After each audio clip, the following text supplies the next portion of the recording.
Maka sangat perlu rasanya saya sampaikan tentang kisah sebenarnya Abu Nawas ini. Ilahi lastu lil firdausi a'la. Inilah fitnah paling kejam kepada seorang khalifah terbaik Bani Abbasiyah, seorang ulama besar. Tetapi inti dari pembahasan video kita kali ini, kita menjadi tahu siapa sebenarnya Abu Nawas. Wahai Tuhanku, dosa-dosaku terlalu besar.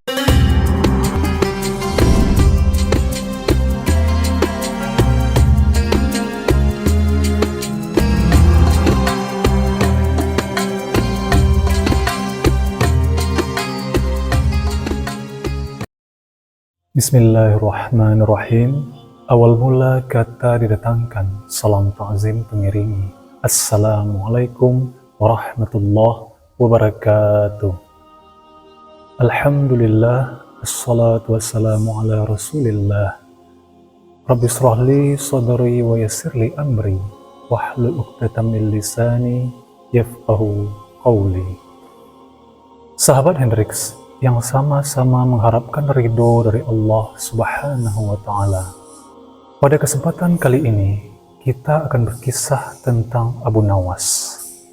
Insya Allah, saya akan coba kupas tentang siapa sebenarnya Abu Nawas.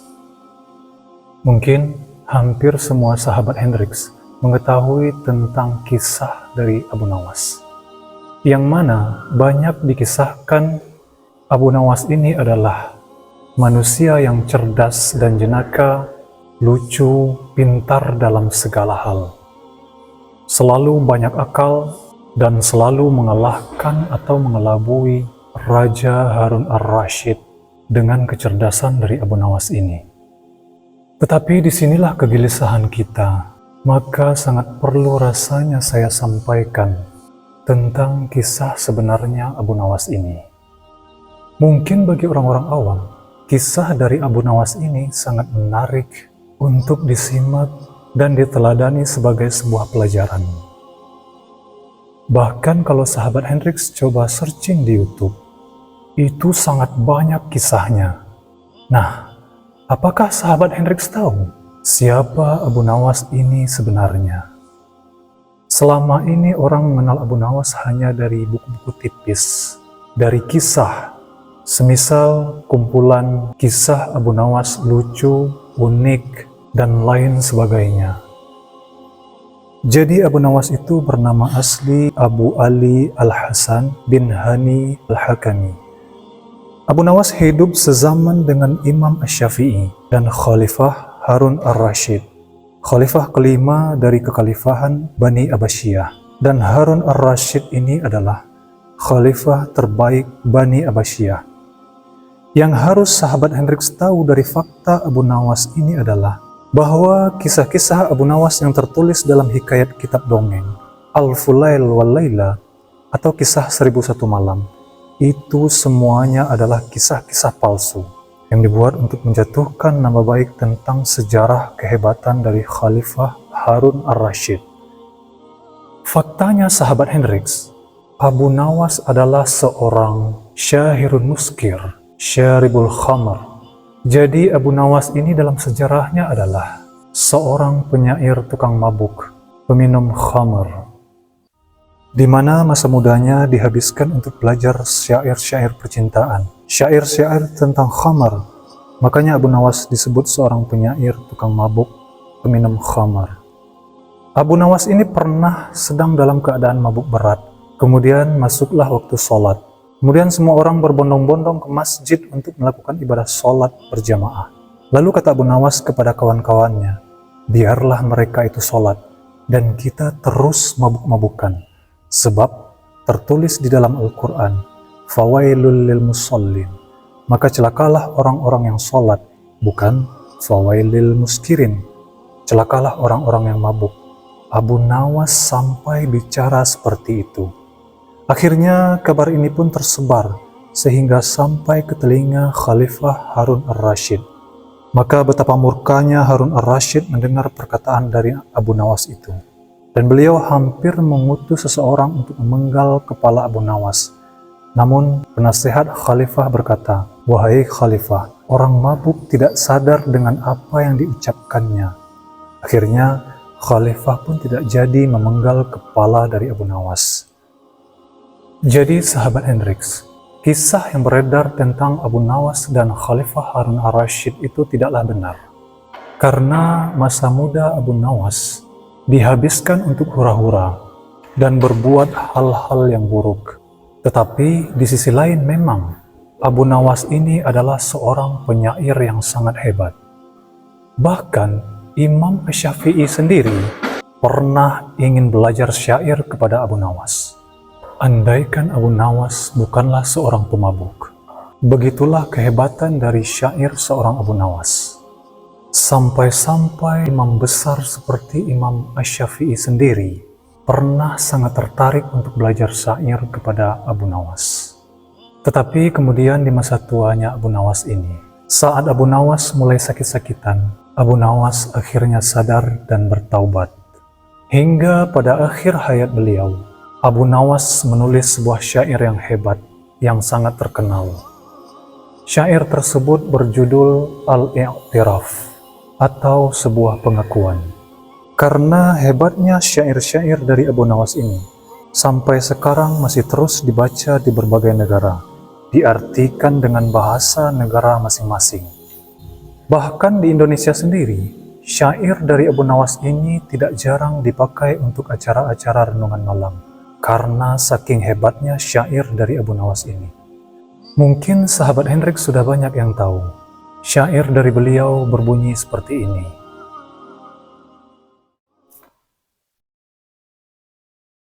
Ilahi lastu lil firdausi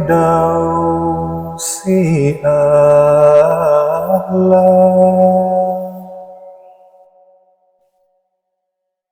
wala aqwa 'alan naril jahim.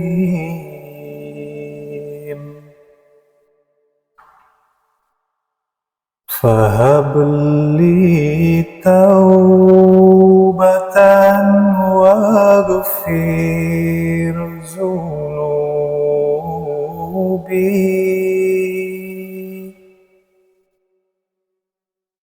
fa innaka ghafirul zanbil azim.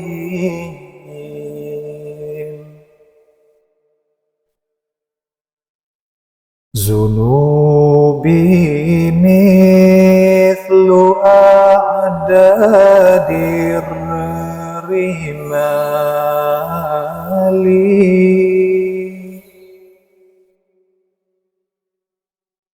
fahabli taubatan ya zal jalal.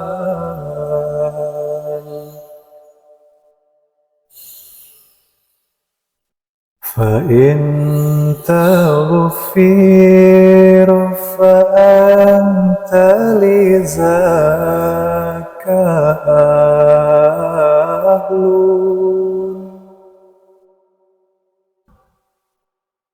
فَإِن تَطْرُدْ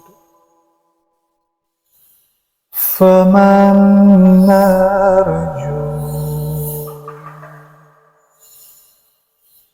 siwaka.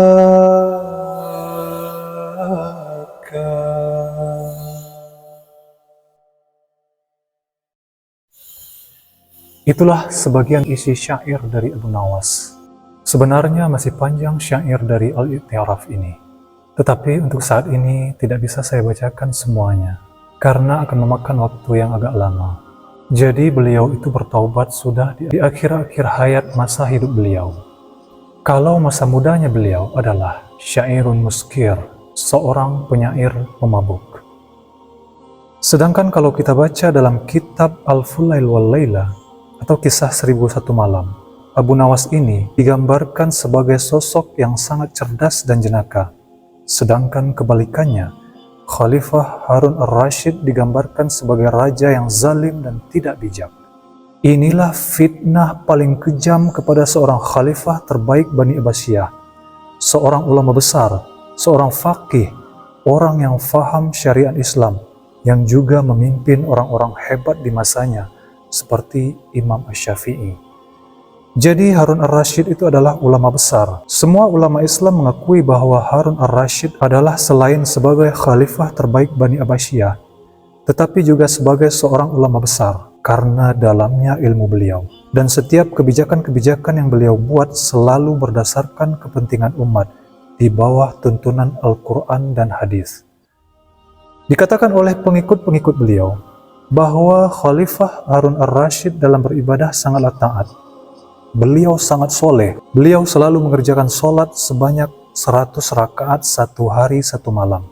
Dan beliau tidak pernah meninggalkan kebiasaan itu sejak dari kecil. Maka dari itu, semua anak buah Harun ar-Rasyid tidak pernah gentar menghadapi musuh-musuhnya. Karena pasukan Harun ar-Rasyid tahu yang mereka ikuti adalah pemimpin yang hebat dan taat kepada Allah Subhanahu wa Ta'ala.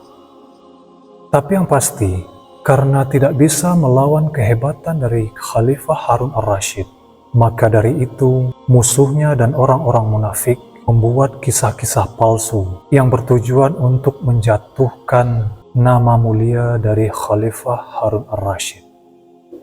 Sebab kita tahu, pada masa kekhalifahan Harun ar-Rasyid berkuasa, orang-orang munafik dan orang-orang kafir tidak dapat tempat untuk cari muka. Dan bagaimana kehebatan beliau sebagai khalifah dalam menaklukkan musuh-musuh Islam. Salah satunya penaklukan kerajaan Bizantium atau Romawi Timur yang berpusat di Konstantinopel, kerajaan terbesar Eropa pada masa saat itu, yang tunduk oleh kehebatan taktik perang sang khalifah, yang juga bisa dikatakan awal mula puncak kejayaan Islam pada abad pertengahan, dan kemudian dilanjutkan oleh anak beliau Ma'mun ar-Rasyid. Yang mana kita tahu pada masa itu semua negara mengakui di mana Baghdad atau wilayah kekuasaan Harun ar-Rasyid adalah sebagai pusat kehebatan dunia yang mencakup di segala bidang. Seperti ilmu pengetahuan, di mana di Baghdad memiliki pustaka terlengkap di dunia pada masa itu. Di setiap tempat ada penuntut ilmu, ada majelis ilmu, bahkan banyak penemuan-penemuan umat Islam dalam masalah ilmu pengetahuan modern, ilmu fisika, matematik, sampai ilmu kedokteran. Keadaan ini justru sangat kontras dengan keadaan di Eropa pada masa saat itu. Jadi sahabat Hendrix, sebelum terjadi perang dengan orang-orang Eropa, Khalifah Harun ar-Rasyid pernah memberi hadiah kepada Raja Eropa sebuah jam yang dibuat oleh ilmuwan Islam dari Baghdad. Bukannya senang, justru mereka ketakutan dengan jam itu, karena mereka mengira jarum jam itu digerakkan oleh jin. Sahabat Hendrix, orang-orang barat mempunyai dendam kesumat pada Khalifah Harun ar-Rasyid, disebabkan di masa lalu Khalifah Harun ar-Rasyid benar-benar membuat Eropa takluk dan tidak ada apa-apanya bagi Khalifah, yang harus merasakan kehinaan sampai turun-temurun. Makanya dibuatlah cerita-cerita bohong melalui cerita-cerita Abu Nawas untuk menjatuhkan sang Khalifah Harun ar-Rasyid. Tetapi inti dari pembahasan video kita kali ini, kita menjadi tahu siapa sebenarnya Abu Nawas dan siapa Khalifah Harun ar-Rasyid. Kisahnya banyak beredar, dan itu semuanya adalah kisah yang hampir palsu dan dusta. Apalagi fitnah kepada khalifah yang sangat luar biasa, seorang kaum pemimpin muslimin yang sangat taat kepada Allah Subhanahu wa Ta'ala. Jadi sekarang kita jadi tahu bahwa Abu Nawas adalah memang benar seorang penyair yang hebat, tetapi beliau bertaubat sudah di akhir-akhir masa hidup beliau. Sahabat Hendrix, diceritakan dalam beberapa kisah ketika Abu Nawas wafat, kemudian beberapa orang pergi ke rumah Imam Asy-Syafi'i untuk menyampaikan bahwasanya Abu Nawas telah meninggal dunia. Kemudian beliau, Imam Asy-Syafi'i, tidak mau menyolatkan Abu Nawas karena tahu dari kehidupan beliau dulunya seperti apa. Tetapi setelah yang memandikan Abu Nawas ini menemukan beberapa cari kertas di saku Abu Nawas yang berisi tentang syair-syair pertaubatan dari Abu Nawas ini. Di situ banyak terdapat syair-syair pertaubatan Abu Nawas seperti Al-I'tiraf, sebagaimana yang telah saya bacakan tadi, dan syair-syair lainnya. Kemudian ada satu syair yang diperlihatkan kepada Imam Asy-Syafi'i yang membuat beliau sangat tersentuh mendengarkan syair Abu Nawas itu. Syair tersebut kurang lebih berbunyi seperti ini. Wahai Tuhanku, dosa-dosaku terlalu besar dan banyak, tetapi aku tahu ampunan-Mu lebih besar. Jika orang-orang yang baik boleh berharap kepadamu, kepada siapa pelaku maksiat akan berlindung dan memohon ampunan? Aku berdoa kepadamu seperti yang Engkau perintahkan, dengan segala kerendahan dan kehinaanku. Jika Engkau tampik tanganku, lantas siapa yang memiliki kasih dan sayang? Hanya harapan yang ada padaku ketika aku berhubungan denganmu, dan aku pasrah setelah ini. Setelah membaca syair tersebut, Imam Asy-Syafi'i pun tersimpuh dan menangis sejadi-jadinya, dan beliau langsung pergi mensolatkan Abu Nawas bersama orang-orang muslim yang lainnya. Kita berharap semoga Allah Subhanahu wa Ta'ala menerima taubat dari Abu Nawas ini, karena amalan itu sebenarnya tergantung dari akhirnya. Kita tidak pernah tahu akhir dari kehidupan seseorang itu seperti apa, tapi seperti itulah sejarah aslinya dari Abu Nawas. Semoga kisah ini bermanfaat. Segala yang benar itu datangnya dari Allah Subhanahu wa Ta'ala, dan yang salah datangnya dari saya, Hendriks Litarik Sutansati. Banyak maaf. Wabillahi taufiq wal hidayah. Wassalamualaikum warahmatullahi wabarakatuh.